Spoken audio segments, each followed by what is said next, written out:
Good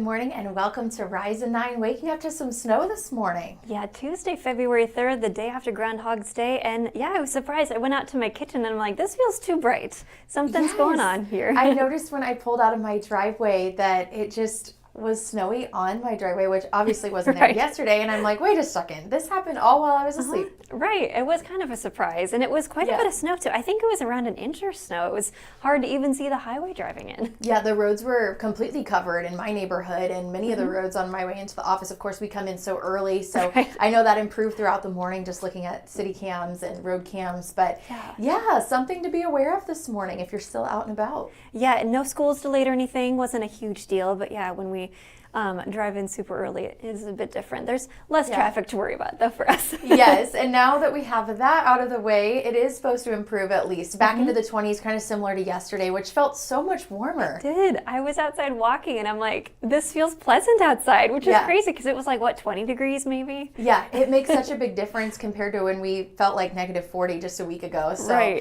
yeah, it's just, all relative. It's amazing how much you can acclimate to something and then you're like, oh, 20, amazing. I know. I still am like, it's not quite 30, but we're getting there. Right, exactly. And this weekend will be nice and the 40s. Yeah. It's going to feel even warmer. That sounds like summer to hear 40s again. Yeah, and 30 years ago, today is when Iowa said its coldest day ever.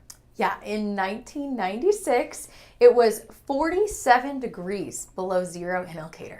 No thanks. That is so cold. We are so happy it's not like that today. Yeah, we had some video from KCCI in Des Moines on the morning show today. It was funny. It was so funny hearing the interviews that they got with people back then 30 years ago. One guy said, I'm loading up my wife and kids. We're getting out of here. We're leaving the state. Unclear if he actually did, but we've all been there. We've all thought that. Yeah, we've all thought, why do I live here? But, we love Iowa. It's just... Winters can get tough, especially when you're past the holiday stretch. You're into January. Right. Now it's February, thank goodness. And we can see the light at the end of the tunnel. Right. And you have something like this where you're like, oh, it snowed again. Oh, well. Right. You're like, oh, it's not so bad. But it's just what we do when you drive into work these days. Yeah. Hopefully not too many more times this year. Yeah. Lots of snow plows out, though. I saw people clearing out the parking lots. There were over 100 plows out at one point when I watched. They're still working hard today. Yeah. I saw lots of the smaller ones out even overnight on my way into the office doing work, too. So we appreciate that very much. It needed it this morning. Yeah. I even saw a deer out. It was just out by the road just looking around like, what is this? Maybe it enjoyed the snow. I don't know. Maybe. Well, a story we want to get to this morning happening today. The Marion City Council is going to meet to discuss possibly an expansion at the Linn County Solid Waste Agency out at the landfill. Right. It says it's been filling up faster than it projected. Some of the reasons why people are just in 2020, people were bringing more things to the landfill, and then that got even worse in August 2020 after the derecho happened. Yeah, so all of that combined with the increase in population that Linn County has seen, the Linn County Solid Waste Agency say that this is filling up way quicker than they expected. In a 50-year plan that was made in 1994, the landfill was supposed to reach capacity in 2044. Now they say it'll be filled up by 2036, which is 8 years sooner than they thought. Right. So need to kind of get these plans in place for what's going to happen next as they want to expand hopefully 450 feet to the south. And the Marion City Council is discussing that at their meeting today. So they're also asking for the Linn County or the Solid Waste Agency to pay $250,000 a year host fee, and in addition to that, $1.07 charge per ton of residential waste and $2.25 per ton of commercial and industrial waste. Yeah, so this does come at a cost. The Solid Waste Agency did mention, like we said, just the increase in garbage with a variety of factors is what caused this timeline to bump up so quickly. But now it's something that they're trying to hash out, obviously, 2036. It will be here before we know it. Exactly. And something that can affect people. Nobody really wants to live by a landfill, but we all need it. When you throw stuff away, it just doesn't disappear. Yeah, it's not fun to think about trash. However, it is a needed thing. And, it's space that they obviously need out there. Right, and it is so interesting to see the video from the landfill, how they manage all that. It's just tons of things that they have to figure out how to deal with. Yeah, it's really interesting to go out there and just see kind of the process of everything. It depends on what you're recycling or throwing away, but quite a big operation out there in Linn County. A lot of birds. Yeah, that's true too. Right. And another thing that we've covered yesterday, the UNI food pantry, demand is going up there at UNI for students. Yeah, so obviously not fortunate that demand is going up, but because more people need food in the Panther Pantry, it is moved into a larger, more accessible space, which is also more visible to students. Yeah, some students said they didn't know it was there. It was hard to find.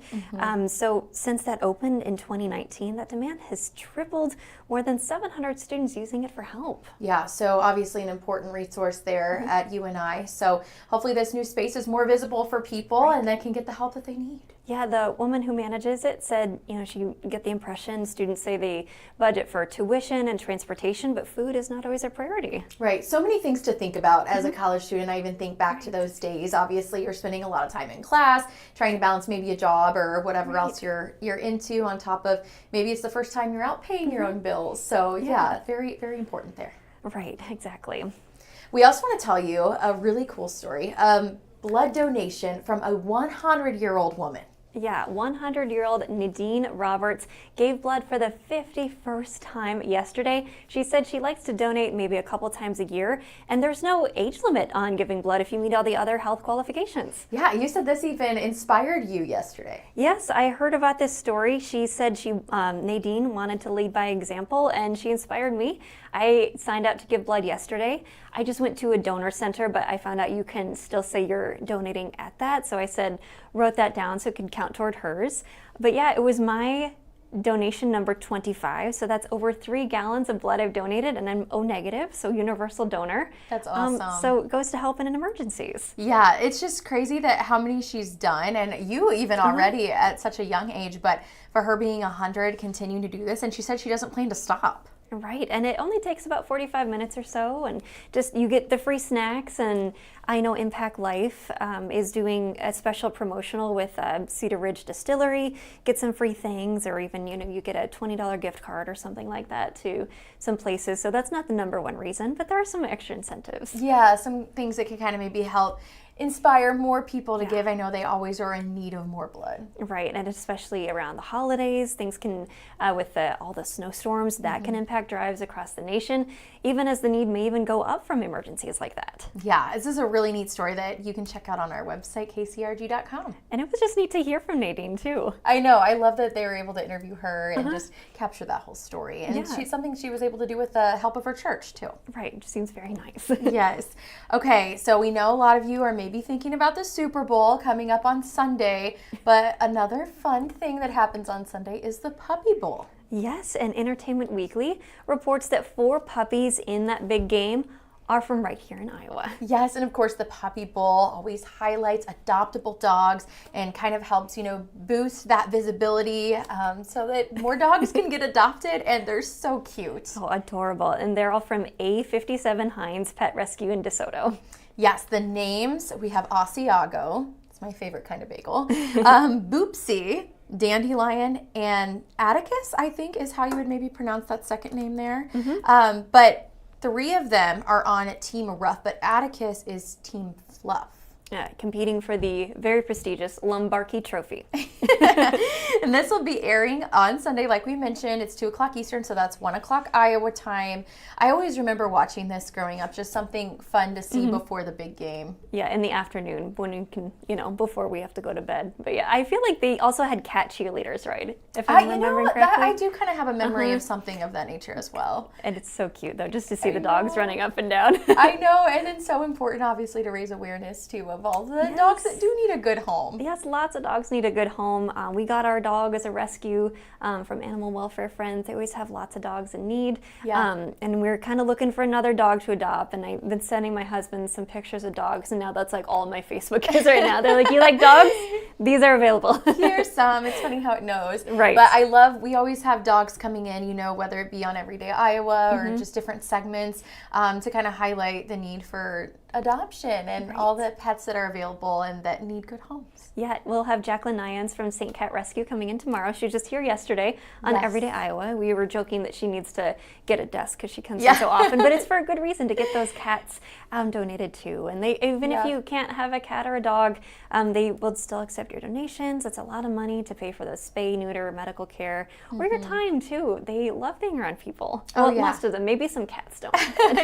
Can't forget the cats. Of course, we were talking about puppies, but the cats are so sweet as well. I know I unfortunately am allergic to cats. I really wish I wasn't because I think they're so sweet, but I will not stop sneezing. However, my mom did adopt a cat from Nebraska, and it has just been such a great addition to their home. She just loves her. Oh yeah, we love our rescue pup, Walt. He did oversleep last night. He woke up on the sofa a bit. It's like, what happened? Did it snow? Right. I know, he came back in from outside and he was all snowy. I'm like, oh, I can tell that the snow is still coming down because this is on your fur, which is now on the bed. I could tell everyone in my house is kind of getting over it. Yeah. You know, like, just the kids want to go outside and play. The dog doesn't want to go outside because it's too cold for her, and it's just a whole thing. So hopefully we're almost done. Right. I can tell our neighbors are getting over it too. Like when the first snow falls, it seemed like everybody in the area would have their sidewalks shoveled off, and now maybe not quite as quick. I'm getting some wet shoes. Yeah, like, need to keep wearing my boots. Okay, I got a shovel.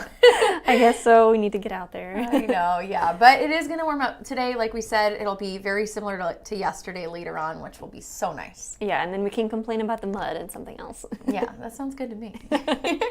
Well, thank you for joining us this morning on Rise and 9.